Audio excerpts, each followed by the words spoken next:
So when you work in theater in New York City, your year is like a school year. It starts in September and ends in June with the Tonys. And the theater that I was working at when I was 25 years old starts in September with a pie-off, which is exactly what it sounds like. It's a potluck with a pie baking contest attached to it. So that September, when I was new at the theater and really just sort of getting to know everyone and really wanting everyone to like me, the head of development, who hosted the pie-off at his Brooklyn brownstone, came up to my desk and said, "You're Jamie, right?" I was like, "Yeah, he knows me. Oh my God." He's like, "Did you make a pie for tonight?" And I was like, oh God. Because I didn't make a pie, because pies are gross. Like gelatinous fruit, people actually eat that, like by choice. So here's a man who's hosting 100 people in his house for a party, and I couldn't even bake a pie.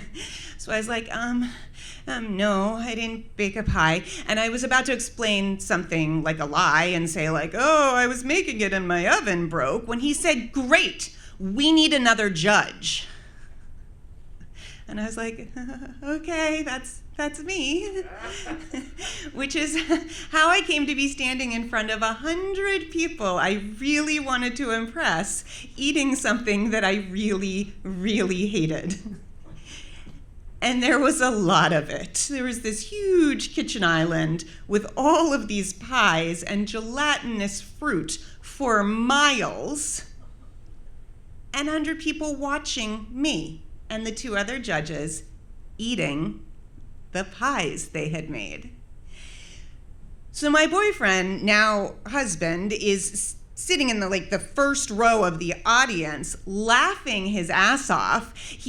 He cannot believe that I have not talked my way out of this, which, let me tell you, right now at 45, you couldn't pay me enough money to eat pie. But at 25, I really wanted people to like me. So I did the next best thing.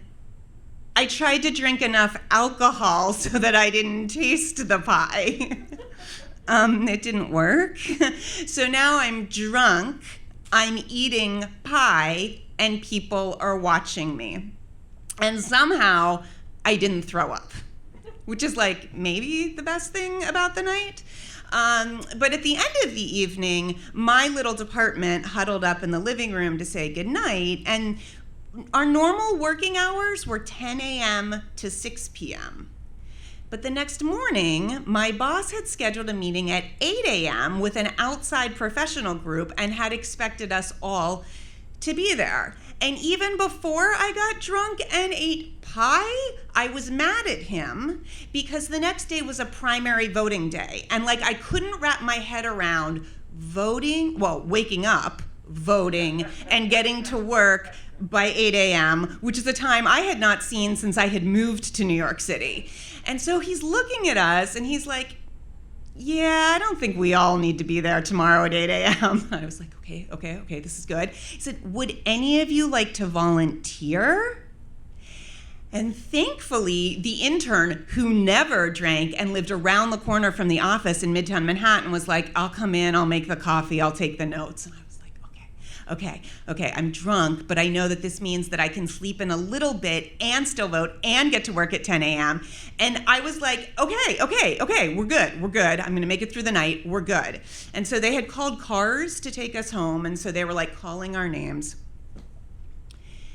And I am here to tell you that the silver lining of drinking so much alcohol in hopes of not eating gelatinous fruit is that when your boss looks at you and realizes that you will not be sober if you turn up at work tomorrow at 8 a.m., is that on Tuesday, September 11th of 2001, I was home with my boyfriend, now husband, in Brooklyn, and not across the river in Midtown, wondering if and how I was ever going to get home. Thank you.